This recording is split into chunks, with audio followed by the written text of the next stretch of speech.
Jumpa kembali bersama saya dalam program belajar, yakni program belajar sederhana. Maka hari ini saya akan menyampaikan firman Tuhan dengan judul Menerima Pencobaan dengan Cara yang Benar. Dari surat Yakobus, pasal 1 ayat 1 sampai yang ke-8.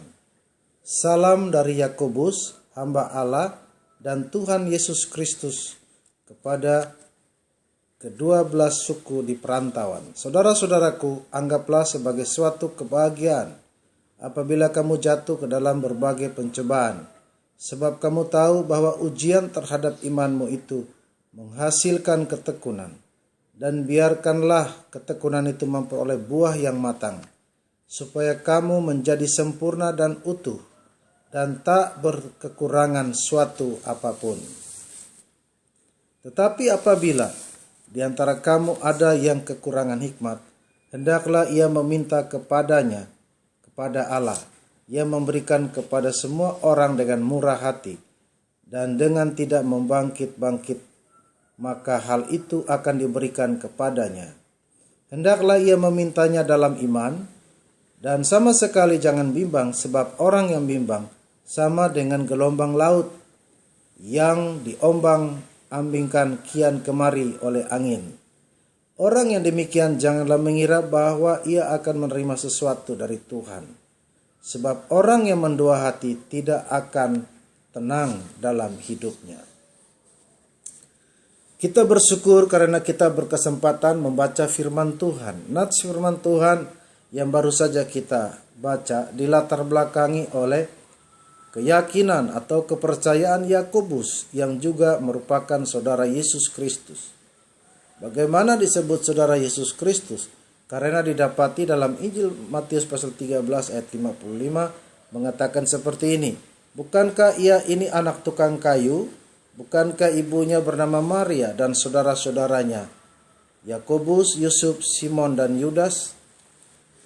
Yakobus baru mempercayai Yesus sebagai Tuhan setelah kematian dan kebangkitan serta penampakan Tuhan Yesus.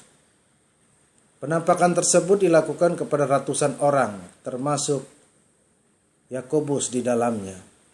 Pada saat itu Yakobus yang tadinya tidak percaya menjadi percaya. Dan kemudian ia melayani Tuhan Yesus, sehingga ia dapat juga disebut sebagai salah satu bapak gereja mula-mula.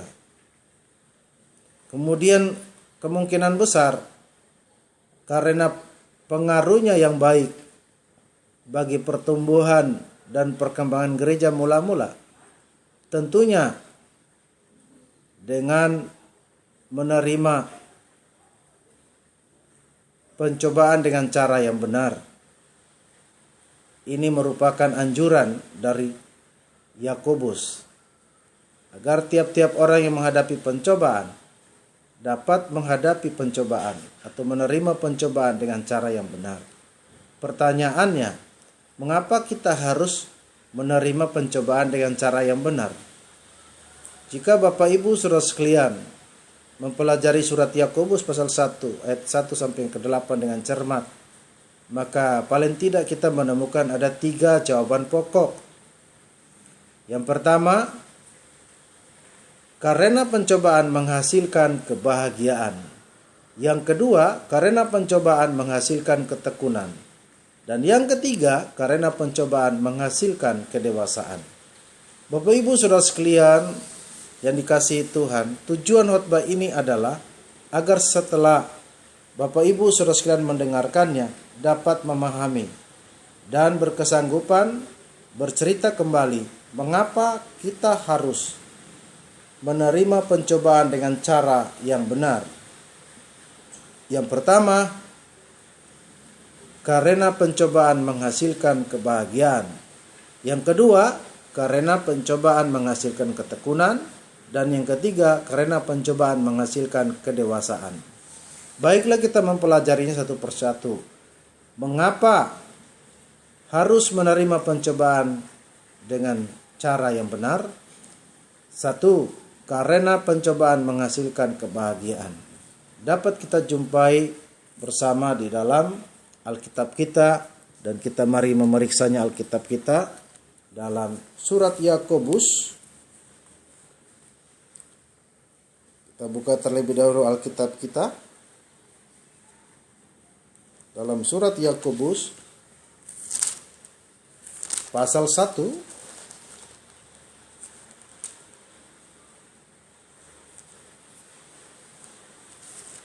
Surat Yakobus pasal 1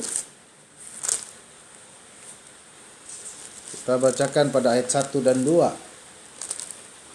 Yakobus pasal 1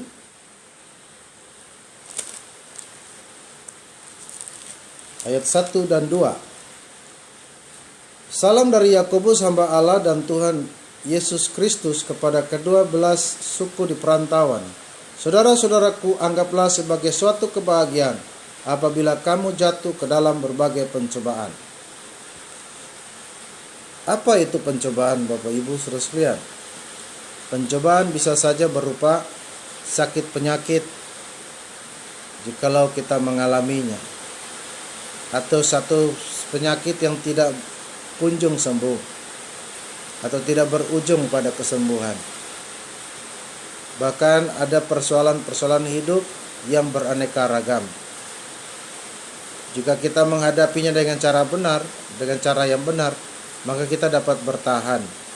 Dan ada kemungkinan kita bisa menjadi orang-orang yang bisa kuat dan mengalami kemenangan. Pencobaan yang dialami oleh seseorang karena ia pengikut Kristus, bisa juga karena ia manusia biasa. Rasul Paulus berkata dalam Kisah Para Rasul pasal 14 ayat 22, kita harus mengalami banyak sengsara. Jika kita mengalami pencobaan, anggaplah itu sebagai kesempatan bagi Tuhan untuk merajut kehidupan kita. Jadi Tuhan merajut kehidupan kita menuju kepada kehidupan yang lebih baik. Pencobaan akan membuat kita memahami hal-hal buruk yang harus kita tinggalkan dan hal-hal yang rumit yang harus kita hadapi, bukan kita hindari. Pencobaan bagaikan salah satu dari bahan pelengkap untuk menghasilkan suatu tenunan hidup yang bersinar bagi Kristus dan menerangi sekitar kita. Pencobaan datang untuk membentuk kita, bukan saja membentuk karakter kita, tetapi juga pencobaan bisa merupakan alasan untuk kita tiba pada kemuliaan yang akan kita miliki di masa yang akan datang. Ambil contoh di dalam perjanjian lama seperti Ayub, seorang yang dilanda oleh pencobaan atas izin Tuhan. Nah, pencobaan itu dialami dan ia berusaha untuk tidak berbuat salah kepada Tuhan. Karena ia tahu jalan hidupku, seandainya ia menguji aku akan timbul seperti emas. Demikian kata Ayub. Ayub pun kembali berkata, dan pencobaan yang akan datang dan sedang kita rasakan bisa merupakan hal yang harus dapat kita terima. Dan pencobaan yang kita hadapi bisa juga merupakan sebuah kebanggaan sebagai kesempatan kita dibentuk lagi menjadi yang terindah, sehingga kita dapat mengalami kebahagiaan. Yang kedua, mengapa harus menerima pencobaan dengan cara yang benar? Karena pencobaan menghasilkan ketekunan dapat dijumpai pada ayat 3 dan ayat yang keempat. Sebab kamu tahu bahwa ujian terhadap imanmu itu menghasilkan ketekunan, dan biarlah ketekunan memperoleh buah yang matang, supaya kamu menjadi sempurna dan utuh dan tak berkekurangan suatu apapun. Pencobaan bertujuan untuk melunturkan semua kepalsuan, semua hal yang melekat pada diri kita yang bersifat tidak asli, sehingga hidup kita bukan saja bernilai secara lahir ya, tetapi juga bernilai secara batin ya. Mengapa?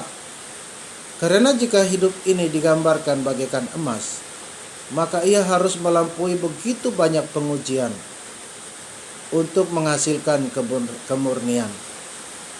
Tidaklah heran jika kemurnian rohani seseorang akan bernilai tinggi jika ia melampaui pengujian, melampaui pencobaan, Karena ayat firman Tuhan yang baru saja kita baca itu, sebab kamu tahu bahwa ujian terhadap imanmu itu menghasilkan ketekunan. Dan langkah selanjutnya, ketekunan itu memperoleh buah yang matang, supaya kamu menjadi sempurna dan utuh dan tak kekurangan suatu apapun. Nah, yang ketiga, mengapa kita harus menerima pencobaan dengan cara yang benar? Karena pencobaan menghasilkan kedewasaan. Dapat dijumpai pada ayat yang kelima dan yang keenam. Tetapi apabila di antara kamu ada yang kekurangan hikmat, hendaklah ia memintanya kepada Allah yang memberikan kepada semua orang dengan murah hati dan dengan tidak membangkit-bangkit. Maka hal itu akan diberikan kepadanya. Hendaklah ia meminta dalam iman dan sama sekali jangan bimbang. Sebab orang yang bimbang sama dengan gelombang laut yang diombang-ambingkan kian kemari oleh angin. Pencobaan menghasilkan kedewasaan. Oleh hikmat Tuhan, seseorang dapat menjadi dewasa dengan berjalannya waktu dan kemahiran menghadapi pencobaan, dengan cara-cara yang dapat dipertanggungjawab atau dengan cara-cara yang benar. Maka ia akan menghadapi pencobaan dan memenangkannya, ataupun menghindari pencobaan dengan tujuan untuk mengumpulkan kekuatannya sampai tiba waktu yang tepat untuk mampu menaklukkan pencobaan tersebut. Mengapa? Karena pencobaan bisa saja kita harus menghadapi dengan kerelaan, agar kita mengalami pengikisan sifat-sifat kekanak-kanakan kita, sifat-sifat keduniawian kita, supaya kita menjadi dewasa, bukan saja dalam hal-hal yang berhubungan dengan perbuatan-perbuatan kerohanian, tetapi juga dewasa untuk bertahan di dalam iman Kristen, tidak mudah mundur, tidak mudah tersinggung, tidak mudah ngambek, tidak mudah kendor, tetapi tetap memiliki semangat. Paulus menunjukkan ada 3 pekerjaan yang saling berhubungan antara kita dengan Allah, yakni keselamatan yang merupakan pekerjaan Allah untuk kita, dan pekerjaan Allah untuk kita tersebut adalah pekerjaan Allah yang dilakukan dalam kehidupan kita yang telah dewasa, dan kemudian merubah cara pandang kita sehingga kita memiliki cara pandang yang baru. Dan akhirnya pencobaan dapat menghasilkan sebuah kedewasaan bagi setiap orang yang menghadapi pencobaan. Sampai di sini Bapak Ibu saudara sekalian, saya ingin mengingatkan kepada Bapak Ibu saudara sekalian agar kita harus menerima pencobaan dengan cara yang benar, karena kita adalah orang-orang yang dewasa di dalam Tuhan. Demikianlah khotbah saya hari ini yang berjudul menerima pencobaan dengan cara yang benar.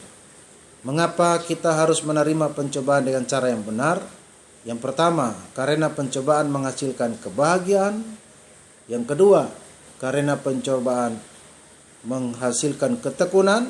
Dan yang ketiga, karena pencobaan menghasilkan kedewasaan. Kiranya firman Tuhan yang kita dengarkan mendorong kita untuk kita lebih lagi belajar firman Tuhan, dan akhirnya kita mampu menghadapi pencobaan dengan cara-cara yang benar. Salam luar biasa dari saya, dan Tuhan Yesus memberkati.